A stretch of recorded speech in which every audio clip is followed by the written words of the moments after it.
दोस्तों, इस वीडियो को पूरा देखना क्योंकि आगे जो मैं आपको बताने वाला हूँ उससे आपकी रूह कांप जाएगी। वो आदमी बीमार होता है, अस्पताल जाता है, लेकिन ठीक नहीं हो पाता और अंत में उसकी आत्मा उसका शरीर छोड़ देती है।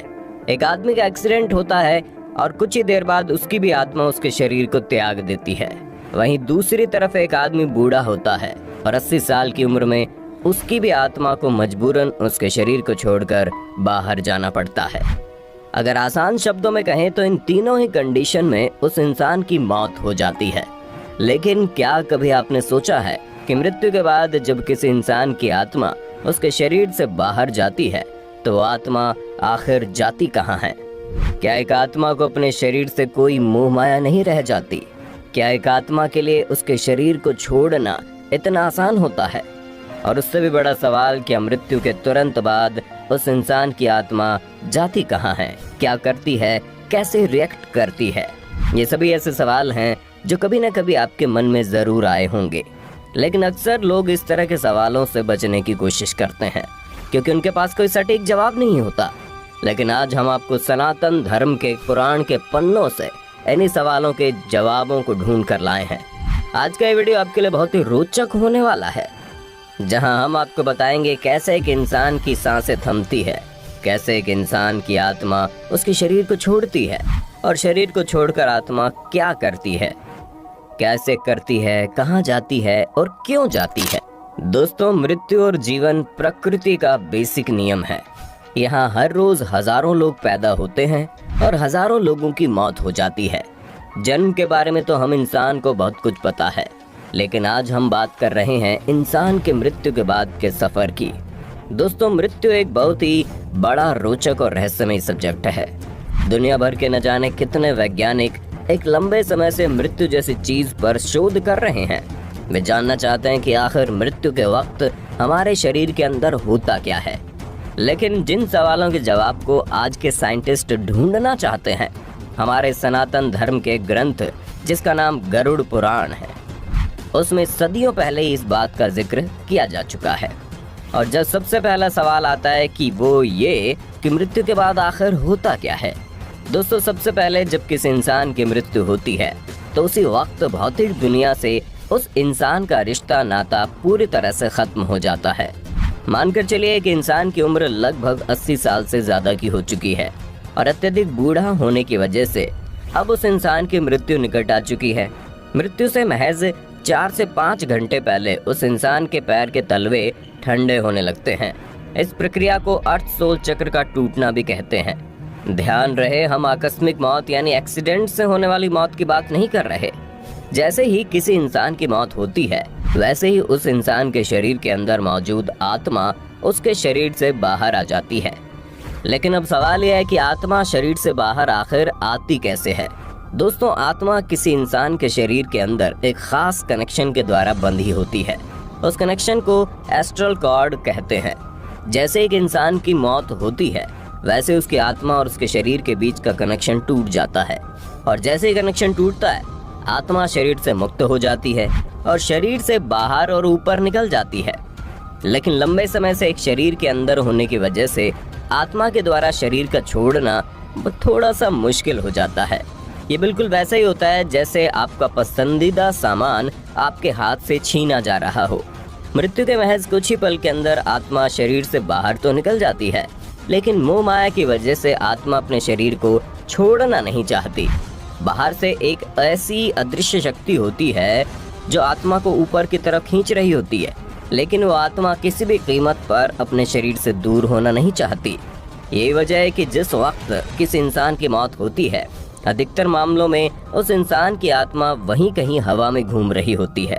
आपको जानकर हैरानी होगी कि किसी की मृत्यु के बाद जब मृत शरीर के चारों तरफ मृत इंसान का परिवार और दोस्त घेर कर बैठे होते हैं, कोई रो रहा होता है, कोई उसके बारे में तरह तरह की बातें कर रहा होता है। आत्मा इन सभी चीजों को बड़ी आसानी से सुन सकती है। लेकिन उस वक्त आत्मा को ये सभी चीजें बिल्कुल उसी तरह सुनाई देती है जैसे आपको एक ही वक्त में 50 लोग अलग अलग बातें बोल रहे हों, यानी एकदम ज्यादा वाला शोर। आत्मा उन सब से बात करने की कोशिश करती है और चिल्ला चिल्ला कर कहती है कि मैं भी मरा नहीं हूँ, लेकिन इसे कोई नहीं सुन सकता। धीरे धीरे आत्मा को एहसास होता है कि उसका शरीर मर चुका है और वापसी की कोई गुंजाइश नहीं बची है। इस वक्त आत्मा अपने मृत शरीर से लगभग 12 से 15 फीट की ऊंचाई पर हवा में तैर रही होती है। आत्मा वहां मौजूद लोगों से बातचीत करने की कोशिश करती है, लेकिन अफसोस कि भौतिक दुनिया के लोग आत्मा की आवाज नहीं सुन पाते और अंत में वो वक्त आ जाता है जब मृत शरीर का अंतिम संस्कार किया जाता है। जब अंतिम क्रिया कर्म हो जाता है तो आत्मा मान लेती है कि उसका इस पृथ्वी पर यानी कि भौतिक दुनिया में रहने का माध्यम खत्म हो चुका है और वह शरीर जो उसने इतने सालों तक अपना बना रखा था अब वो पंच तत्व में विलीन हो चुका है।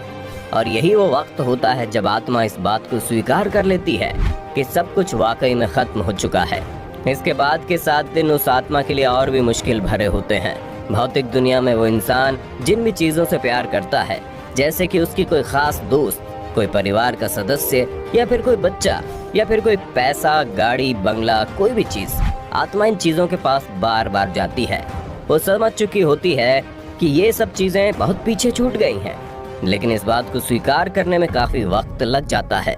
यही वजह है कि अंतिम संस्कार के बाद भी लोग 7 से 8 दिनों तक आत्मा इन चीजों के आसपास मंडराती रहती है और लगभग 7 या 8 दिनों के बाद वो वक्त आता है जब आत्मा को ये भौतिक दुनिया को छोड़कर एक नए सफर पर निकलना पड़ता है और एक नई दुनिया की तरफ निकलने में उसकी भलाई होती है। वही दुनिया जिसे हम कभी स्वर्ग या कभी नर्क की उपाधि देते हैं। गरुड़ पुराण में कहा जाता है कि लगभग 1 सप्ताह के बाद आत्मा एक नए सफर पर निकल पड़ती है और ये सफर एक सुरंग के रास्ते से होकर जाता है। एक ऐसा अदृश्य सुरंग जिसे भौतिक दुनिया का कोई इंसान देख नहीं सकता। इसे सिर्फ और सिर्फ उस आत्मा के लिए बनाया जाता है।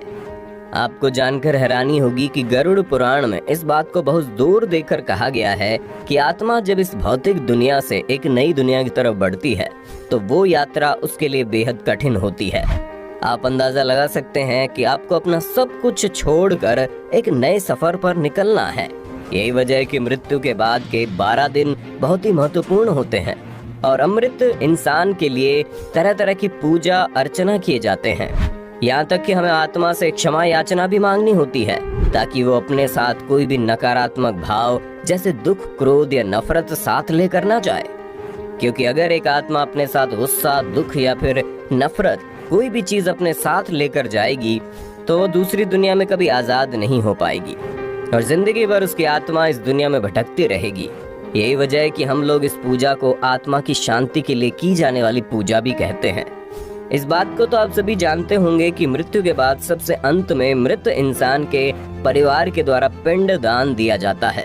इसका मकसद ये होता है कि मृत शरीर की आत्मा जब एक नई दुनिया में जाती है तो वहां पर अपने पूर्वजों से आसानी से मिल सके और उसके पूर्वजों को इस बात की खबर लग सके कि उसकी एक पहचान का आदमी उस नई दुनिया में उनसे मुलाकात करने के लिए आ रहा है। आत्मा जैसे ही वहां पहुंचती है, पूर्वज उसका ऊपरी दुनिया में स्वागत करते हैं और गले लगाते हैं, जैसे हम धरती पर अपने दोस्तों और परिवारों को बहुत समय बाद मिलने पर लगाते हैं। और अब बारी आती है असली हिसाब किताब की, यानी भौतिक दुनिया में किए गए हर पाप, पुण्य, अच्छे बुरे, नेक अनेक के लेखे झोंके की। नई दुनिया में जाते ही उस इंसान की आत्मा पूरी तरह से बदल जाती है। उसे अच्छाई और बुराई में फर्क समझ आने लगता है। वहाँ पर उसके अच्छे और बुरे कर्मों के पहचान के लिए कोई और नहीं होता, बल्कि वो उसकी पहचान खुद से करता है। वो आत्मा वहाँ पहुंचकर भौतिक दुनिया में किया गया हर एक अच्छे बुरे पहचान का लेख तैयार करता है और पाप पुण्य के हिसाब से ही अपने आप के लिए पनिशमेंट की यानी सजा देने की तैयारी करता है।